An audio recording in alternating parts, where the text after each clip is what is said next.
ఇంకో విషయం, ఒక అర కేజీ అల్లం కొని ఇంట్లో మీరు ప్లేట్లో పెట్టి ఉంచండి, అల్లం ఎప్పటికీ పాడవదు. అలా ఎండిపోద్ది. కానీ నెగిటివ్ ఎనర్జీ తగిలితే దానికి నిదర్శనం ఏంటంటే అల్లంలాగే ఎండిపోద్ది. అంత శక్తివంతమైన అల్లంతో పరిహారం.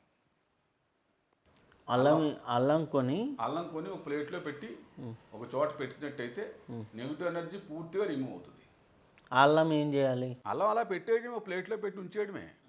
దాన్ని మనం ముట్టుకోకర్లా. నెగిటివ్ ఎనర్జీని లాగుతానే ఉంటుంది. అది ఎటు పక్క నుంచి వచ్చినా తిప్పేస్తుంది నెగిటివ్ ఎనర్జీని, దానిలోకి పీల్చేసుకుంటుంది అది. అలాగే ఒక ఉప్పు బౌల్లో పోసి ఒక 5 నల్ల జీడి గింజలు పెట్టి ఉంచినట్టయితే నెగిటివ్ ఎనర్జీ బయటికి పోతుంది. నల్ల జీడి గింజలు, నల్ల జీడి గింజలు అని దొరుకుతాయి. నల్ల జీడి గింజలు అంటే మీకు బజార్లో ఇస్తారు.